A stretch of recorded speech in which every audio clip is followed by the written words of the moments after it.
Nous allons maintenant présenter deux résultats relatifs au degré des sommets d'un graphe non orienté. Le premier résultat, la somme des degrés des sommets d'un graphe non orienté est égale au double de son nombre d'arêtes. On va illustrer ce résultat sur un exemple. Donc voilà un graphe non orienté d'ordre 3, il a 3 sommets, donc A, B, C.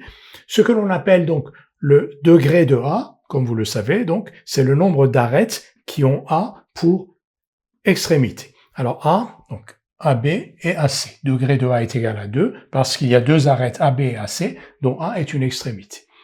Degré de C aussi, la même chose, CA et CB, donc degré de C égale 2 parce que deux arêtes CA et CB dont C est une extrémité. Le cas de B est un peu plus complexe, on a BA, BC et on a une boucle. Et on a dit que la boucle comptait double dans le décompte pour le calcul du degré.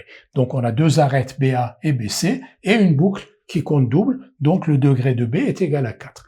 Le total donc des degrés, donc on va dire somme des degrés, est donc égal à 8. Et quand on compte les arêtes, 1, 2, 3 et la boucle 4, donc c'est bien égal à 4 fois 2. Pourquoi? Parce que vous voyez que chaque arête, par exemple AB, AC, BC, si vous considérez par exemple AC, AC vous le retrouvez là et là, donc il contribue à 2 dans ce total de 8. BC, vous allez le retrouver ici et ici, il va donc contribuer à 2 dans ce 8, dans ce calcul de ce 8, et de la même manière pour celui qui nous manque, c'est AB.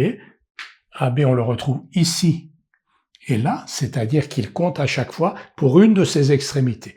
Donc on retrouve bien que la somme des degrés des sommets est égale au double de son nombre d'arêtes. La boucle comptant pour 2, si je puis dire, la boucle est bouclée, parce que si la boucle compte pour 2, on a effectivement cette parité, et elle compte pour 2 parce que B, on pourrait dire qu'elle est à la fois l'origine et l'extrémité de cette boucle.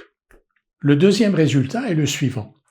Le nombre de sommets de degrés impairs d'un graphe non orienté est pair. Les sommets d'un graphe, soit ils sont de degrés pairs, soit ils sont de degrés impairs. La somme des degrés des cas sommets de degrés impairs est donc égale à la somme des degrés de tous les sommets moins la somme des degrés des sommets de degrés pairs. La somme des degrés de tous les sommets, c'est un nombre pair. Pourquoi? Parce qu'il est égal au double du nombre d'arêtes du graphe. C'est le résultat de la première propriété. Donc ici, nous avons un nombre pair. La somme des degrés des sommets de degrés pairs, c'est une addition de nombres pairs. C'est donc aussi un nombre pair. La différence de deux nombres pairs est un nombre pair. Donc, la somme des degrés des cas sommets de degrés impairs est un nombre pair. On a donc k sommets de degrés impairs, on additionne donc k termes impairs et on obtient un nombre pair. Or, la somme de k nombres impairs est paire si et seulement si k est pair. Si vous additionnez 5 et 7, vous obtenez 12, qui est pair. Si vous additionnez 5, 7 et 9, vous allez obtenir 21, qui n'est pas pair. La somme de k nombres impairs est paire si et seulement si k est pair. Donc, il y a un nombre pair de sommets de degrés impairs, dans un graphe non orienté, bien entendu.